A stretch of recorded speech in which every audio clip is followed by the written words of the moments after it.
Welcome to the Recovery Effect Podcast with Bill Vineyard. Recovery is Bill's passion and his life's work of 30 plus years.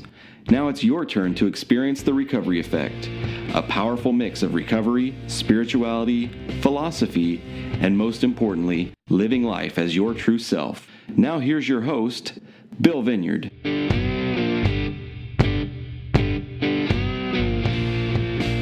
Years ago, I went up to the Sedgwick County Jail in order to do a DUI evaluation on a prisoner that they were going to transport back to the state penitentiary for a parole violation.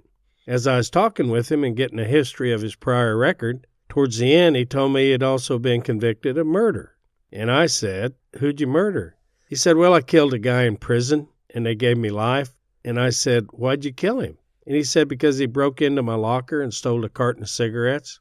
I looked down at my notes, and I was just praying that this guy couldn't realize what I was thinking, because the notes that I was looking at showed that he had also committed numerous burglaries and armed robberies ever since he was a juvenile. And I was thinking, how could you kill a guy over a carton of cigarettes when you've done the same thing and worse? Of course, I didn't say that, but that was the thought that was in my mind. Now, I understand the convict code that this guy felt he had to live by. But the point is, he was so self-righteous about killing that guy. He felt totally vindicated because that guy stole a carton of cigarettes, like the person totally 100% deserved to die. This guy was not only the prosecutor, but he was also the judge and the executioner.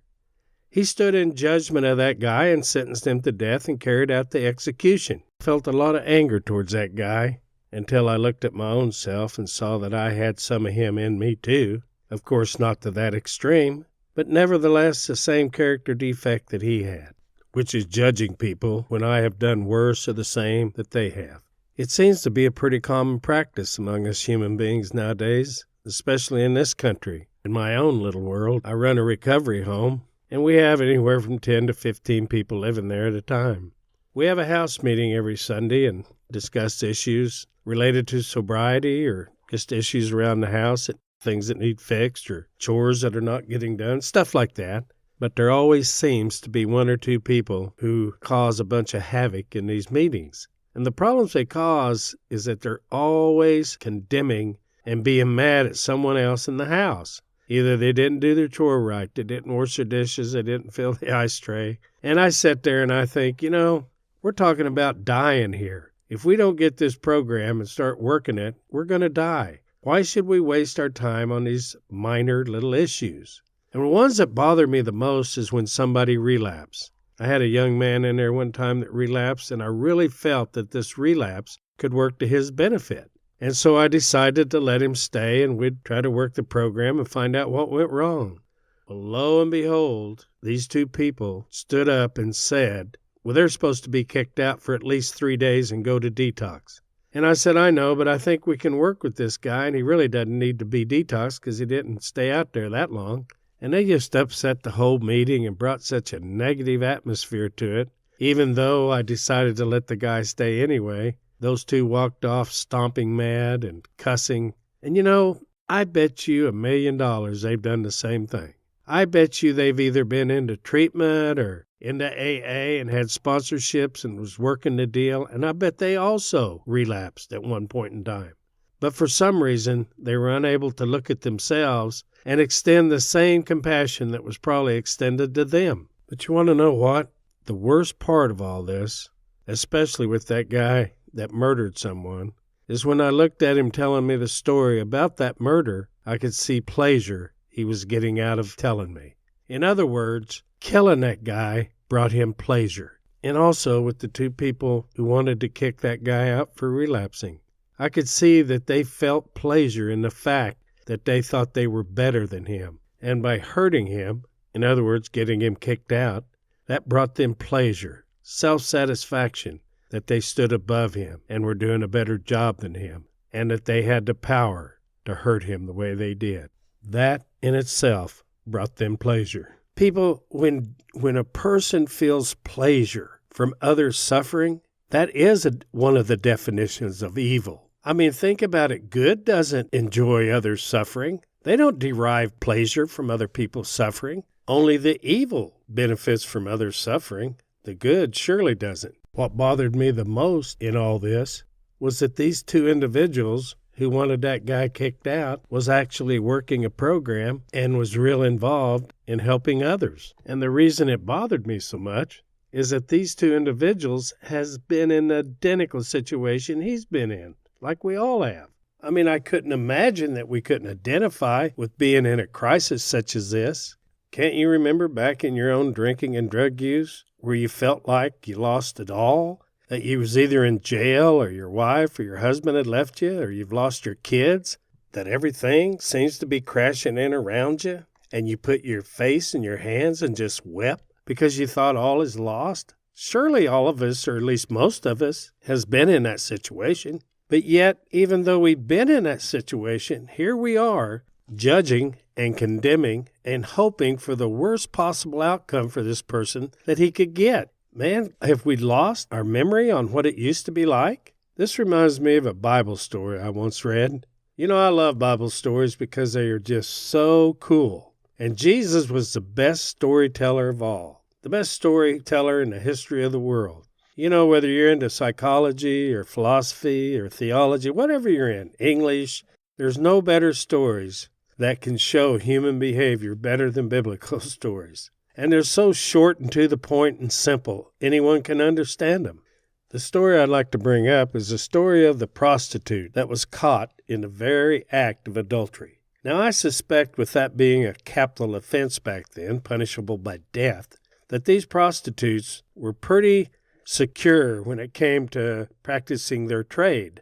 How was this prostitute, knowing that if she got caught she'd be killed, why wasn't she watching out closer? Because when they accused this woman of prostitution or of adultery, they said she was caught in the very act. I think she was set up. I think she was set up by the very people who was accusing her. But nevertheless, however she was caught, these accusers, which were the Pharisees and the hypocrites and the self-righteous people, lawyers, they took this prostitute and threw her at the feet of Jesus and said, "Look, Moses said that any person caught in the act of adultery should be stoned." In other words, that was the law, the Old Testament law, which they were still under back then. They thought they had Jesus checkmated. So they told him this, that Moses said she should be stoned. What do you say? And what he did in answering that question was one of the coolest acts that has ever been committed on this earth. He nonchalantly stooped down and started writing in the dirt. There has been a lot of speculation on what he wrote about when he wrote in the dirt. I don't know if anyone really knows, but he stood up and he looked him right in the eye and said, "You that are without sin, why don't you throw the first stone?" I don't think that's ever been said before that time. He told those people that you that are perfect, you that are without sin, you throw the first stone. I mean, can it get any more cool than that? I bet as that lady laid there, I bet she heard those stones dropping. And then one by one, they walked away. What made them do this? What made them drop their stones and walk away like that? It was because they realized their own shortcomings, or sins. They were convicted by their own conscience. They looked inside themselves. He made them look at their conscience. He pulled the sheet off of it. And because of this realization, they couldn't throw that stone. I maintain that they're better people than we are. As we condemn and judge all these people, we don't judge them by our own conscience. We don't look at that. You know, after all those people left and those stones laid upon the ground, Jesus looked down at that woman and he said, "Woman, where are your accusers?" And it says that she looked up at him and said, "There are none, Lord." And he said, "Has any man condemned you?" And she said, "No man, Lord." And his compassionate and loving reply was, "And neither do I condemn thee. Go and sin no more." Can you imagine how she felt? I mean, she was like a man on death row that was already strapped down to the table, waiting for the injection, when all of a sudden the phone rings. And it doesn't say, "Give him a stay of execution." It says, "Set him free." He's totally free now. That's how she must have felt. I mean, to be that close to death and then walk away a free person, that must be an incredible feeling. So as we look at this, from a theatrical standpoint of view, we have three types of characters in here. One is the accusers. That's the people that threw her down before Christ and wanted to stone her. Then we have the accused, the prostitute. And then we have the forgiver, who is Jesus, the one who saved her. Now, the accusers are high and mighty, self-righteous individuals who think they're better than everybody. They caught this woman in the very act of adultery, and they want to serve justice on her. But what they really wanted to do was, of course, trip up Christ and make him look like a fool. The accused is a person who knows that they've done wrong. They're laying there probably awaiting death, knowing that this is what the law says, and these people are going to carry out the law. She had probably seen her fellow prostitutes being killed like that. And then there's the forgiver, who knows what's going on here, knows the accusers are acting self-righteously, knowing that the accused has committed an act that is deserving of death. That's the law.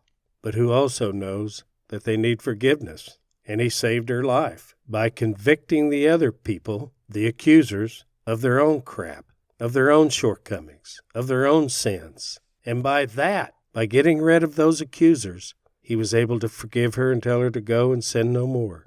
So when we look at these three different and distinct types of characters, which one are we? Well, can't all of us be honest enough with ourselves to realize that we've all been in that woman's role? We've all been the accused. We've all laid there knowing that we're worthy of every bad thing that happened to us. We in the program that are sober and have at least completed the steps up to step 8, we know that we've been forgiven. The guilt and the resentments and a lot of the fears. In other words, our accusers have left us, because if they wouldn't, we wouldn't be sober right now. I know after I completed steps 4 through up to 8, I realized that there are none, Lord. They're all gone. I was just like her. After I'd finished my 4th and 5th and 6th and 7th step, they were gone. I couldn't believe it. These internal accusers are gone, because if they wasn't gone, I would have never been able to stay sober and clean. Just imagine, if you would for a moment, that you're laying there on the ground and all your accusers are standing around you with rocks in their hands. The only difference here is that those accusers that want to kill you are the ones that's inside of you. They're internal. The internal guilt, the internal resentments, the internal fear, all the accusers. And as you lay there, you are totally aware that you deserve every bit of punishment that you're getting ready to get. That's how we are in our drinking and drug use. When we get sober, just even for a week or a month, we look back and feel so bad for what we've done. We don't see any way out of this hellhole that we've created for ourselves. And the answer that saved this lady's life is the very same answer we need today. Let's have a thought experiment for just a minute. Let's say, and let's hope that you can imagine, that after 6 months after this woman had gained her freedom, let's say that there was another woman taken in adultery, and this same scene played out just as before. But the only difference was now that when Christ looked up at the crowd, he seen that woman, that prior prostitute that he just saved, in the crowd of the accusers. What do you think he'd think? What do you think he would think when he'd looked down at her and saw that rock in her hand? Let that sink in a moment. Are not we who have been saved from misery and death because of our own drinking and drugging doing the same thing? I wonder how that makes the forgiver feel. I wonder how that makes your higher power feel about you. When he looks over there at the accusers and you're standing there with that rock, ready to throw it at someone because they didn't do or they didn't be the way you wanted them to be. And so you get on the phone and you character assassinate them by gossiping. That you do everything in the world that you can to bring them down. That's hate. That's evil. Because once you bring them down, you go, yeah, you feel the pleasure of them being hurt. And you know what that is. It's just plain evil. But there is a way out. The right role that we should take after we've been saved from this deadly disease and all these accusers and have received forgiveness is that we should be standing where the forgiver is standing. Doesn't the prayer at each of our meetings say, "Forgive us our trespasses, as we forgive those who trespass against us"? Doesn't it just presuppose that we are forgiven in proportion to how much we forgive? Forgive us our trespasses, as we forgive those who trespass against us. We should be taking the role of the forgiver in all things, with all people. You might say, "Bill, that's really hard to do." And it is. But it's a lot easier to do that than it is to hate them and bring them down. Some of the methods I use, and I bet there's more than just the ones I use, I'd like to share with you for just a moment. When you accuse and condemn someone, think of the worst thing that you've done in your life. In other words, keep that worst thing you did thought in your head as you pick up that rock and get ready to throw it. That should help you stop that. That should help you walk away from that condemnation of that person. Just by thinking of the worst thing you did in your life should help you realize that you're no better, no different than that person. Another thing I do is to think, as the big book says, that perhaps these people are probably spiritually sick too, just as we are. You know, sometimes we look at the rich and the powerful as being people who don't have the same problems or obstacles that we have to overcome, and that is just so far from the truth. It just doesn't look like they do. And I think that what I do is just try to look at these people, and I know that they're having marital problems or child problems, alcohol problems, prescription medication problems. They're no different than we are.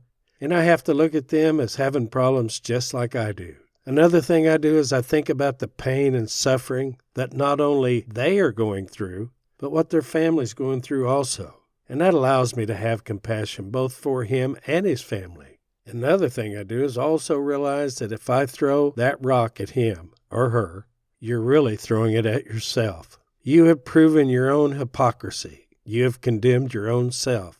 Can you imagine that scenario I just gave you, that if Christ looked up at the accusers in that crowd and that prostitute was in that crowd with a rock, do you think for a moment that once she met his eyes that she wouldn't feel condemned, that she wouldn't see the hypocrisy in herself? So when we do that to others, we're really doing it to ourselves. We have to practice these principles in all our affairs, folks. It's your choice in what role you're going to take. It's your choice on whether you're going to be the accuser, the accused, or the forgiver. I remember I read a story, I don't know where it was at, probably in AA Comes of Age or Not God, and it said a guy come up to Bill Wilson and just thanked him so much that it was embarrassing. And how Bill responded to that was priceless. At the end, he just looked at that guy and said, "Well, make sure you pass it on." So, we need to pass to these suffering souls what we've been giving. We've been given love and understanding and compassion from not only God, but from our fellow man in our meetings, our sponsors, things like that. When we see people suffering, we should pass on what we've been given. We should pass it on. And don't forget, the single most thing that will help you in this endeavor, the spiritual growth, would be willingness. I had a resentment years ago, and my sponsor told me that every day I had to get down on my knees and ask God to give to that person everything I wanted. And the neat thing about it is he told me I didn't have to even mean it. I just had to do it. He said that in about 2 weeks that resentment would leave. Well, it took me a year. But every day I'd get up and I'd pray for that person, and I'd tell God every day to give that person exactly what I wanted in my life. I can remember the exact morning when I got up and got down on my knees, and I was praying for this person when all of a sudden something happened to me inside. And I took my consciousness down there, and I started looking around and wondering what it was, and I finally found it. All of a sudden, that resentment, that revenge that I wanted so bad had been replaced, and had been replaced with compassion. I no longer wanted that person to hurt. I no longer wanted revenge on that person. I truly meant what I said to God that I was praying for. I really wanted it for that person. And what started that first step in enjoying that spiritual experience was the willingness that I had. Because you see, folks, willingness is a very, very high act of obedience. When a person becomes willing, it doesn't necessarily mean it's going to happen, but it's you being obedient to the principle that you're trying to live by. You're just willing to do whatever it takes. I was willing to get up every day, get out on my knees and pray for this person that I wanted to shoot. I had to be willing to do it even when I didn't want to do it. But the willingness overcame the not want to. And I was able to perform that act of compassion before I really meant it. That's what willingness does for us. And people say that we hate and we're angry and we want revenge because we feel like that's human nature. Well, that's just human nature. I don't believe that. I know that a lot of us humans have that. Most of us, if not all of us, have that. But I believe our real nature is in the image of God. I believe that's our real self. When it says that God made us in His image, it means that's who we are. And if that's who we are, then eventually, if we continue to work at this, we're going to get closer to being who we really are, compassionate, loving people. We'll stop judging others. We'll stop seeking revenge and wanting people hurt. We'll stop enjoying it when we do see the people getting hurt or when we do see people suffer. It will no longer bring pleasure to our hearts, but we'll actually feel sorry for them. This is an amazing program, people, and can take us to a very deep and effective spiritual way of living. Isn't that what we're really after? So in closing, I would just like to ask you to take a look at those three scenarios, those three characters that we just went over, the accuser, the accused, and the forgiver. And make a commitment right now that you're going to move out of the position of the accuser and move into the position of forgiver. And if you can't come up with any better reason for doing so, just say, I'm doing it because I was also forgiven. Thanks for listening to The Recovery Effect with Bill Vineyard. Check out more at therecoveryeffect.com and facebook.com/therecoveryeffect. And don't forget to give us a 5-star rating on iTunes.